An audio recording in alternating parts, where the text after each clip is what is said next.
लाडक्या बहिणींसाठी अत्यंत महत्त्वाचा व्हिडिओ असणार आहे। 5 मिनिटात तुम्ही घरी बसून KYC करू शकणार आहात।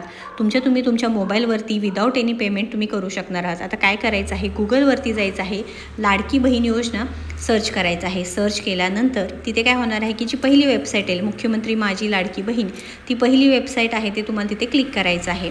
आता ती क्लिक केल्यानंतर काय होणार आहे की हे पोर्टल ओपन होणार आहे।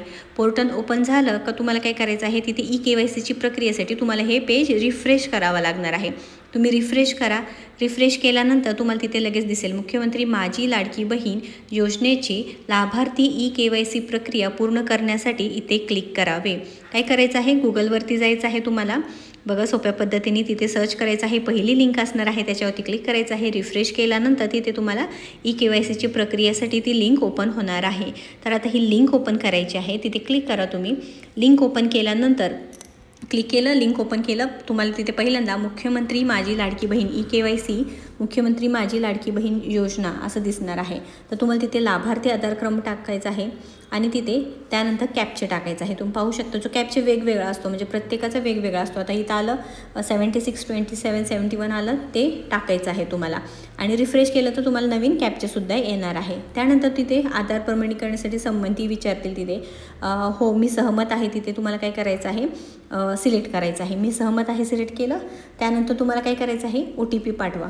तुम्ही पाहू शकता इथे काय आहे की मी वरील प्रमाणे घोषित सत्यापित करते की मुख्यमंत्री माझी लाडकी बहीण योजना संबंधित पोर्टलवर आधार क्रमांक आधारित प्रमाणीकरण प्रणाली सोबत स्वतःला प्रमाणित हे सगळं माहिती आहे। व त्यानंतर तुम्हाला मी सहमत आहे क्लिक केलं, तिथे OTP पाठवा।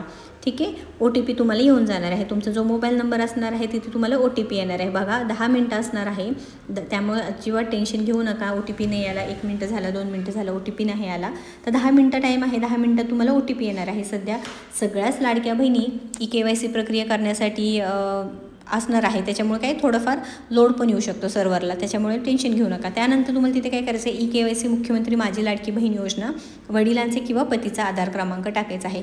तुम्ही वडिलांच्या नावाने जर भरला असेल तर तिथे त्यांचा आधार क्रमांक टाका, पतीच्या नावाने भरला असेल तर त्यांचं टाकायचं आहे। त्यानंतर कॅप्चा आला, तो कॅप्चा प्रत्येकाला वेगवेगळा असणार आहे, कॅप्चा टाकायचा आहे। त्यानंतर सेम हिअर मी सहमत आहे टाकायचं आहे आणि त्यानंतर तुम्हाला OTP पाठवावरती क्लिक करायचं आहे। त्यांचा मोबाईल नंबरवरती OTP आधार लिंक मोबाईल क्रमांकावर पाठवला आहे। 10 मिनिटाचा टाईम आहे, इथे तुमच्या मिस्टरांच्या किंवा वडिलांच्या इथे येणार आहे OTP, ते टाकल्यानंतर सबमिट करा। त्याच्यानंतर काय की तुम्हाला निवडा, इथे काय की जो वर्ग असणार आहे तुमचा ते तुम्हाला तिथे निवडायचं आहे। तिथे निवडा आल्यानंतर जो काही प्रवर्ग असणार आहे तुमचे तिथे तुम्हाला निवडायचे आहे, जातीचे प्रवर्ग असणार आहे ते तुम्हाला निवडायचं आहे। आता तुमचा जो असेल ते सिलेक्ट करायचं आहे। आता इथे निवडामध्ये अनुसूचित जाती, अनुसूचित जमाती, इतर मागासवर्गीय, विमुक्त जाती, भटक्या जमाती असे वेगवेगळे ऑप्शन येत आहे। तुमचा जो असणार आहे ते तुम्हाला काय करायचं आहे निवडायचं आहे। अशा पद्धतीने काय करायचं आहे, एक ऑप्शन येणार आहे ते सिलेक्ट करायचं आहे तुम्हाला व तो निवडल्यानंतर तुम्हाला पुढील प्रोसेस करायची आहे। तो झाला निवडून। आता पुढचा जो प्रश्न आहे ते जो आहे भटक्या जाती केलं। त्यानंतर आहे माझ्या कुटुंबातील केवळ एक विवाहित अविवाहित महिला आहे ते होय म्हणून तिथे योजनेचा लाभ घेत आहे, होय तिथे म्हणायचं आहे। निवडा, तो होय करायचा आहे, म्हणजे काय तुमच्या कुटुंबातील केवळ एकच विवाहित आणि एकच अविवाहित महिला या योजनेचा लाभ घेत आहे। झालं, हे झाल्यानंतर तुम्हाला पुढे जायचं आहे। पुढचं तुम्ही वाचू शकता इथे की खाली येत आहे सेवानिवृत्तीनंतर निवृत्तीवेतन घेत आहेत नाहीत, तिथे नाही म्हणायचं आहे, म्हणजे तुम्ही फक्त एकाच योजनेचा लाभ मिळवत आहे माझ्या कुटुंबातील, हे सर्व तुम्ही वाचून ते भरायचं आहे। त्यानंतर तिथे काय की नाही दिलं, त्यानंतर इथे काय उपरोक्त क्रमांक आता तुम्ही एकदा रिचेक करायचे, होय नाही सगळं ते चेक करून घ्यायचं आहे। त्यानंतर माहिती खरी असून खोटी आढळल्यास खोटी माहिती दिल्याप्रकारे सक्त कारवाईस पात्र राहील, हे सुद्धा तुम्हाला करायचं आहे।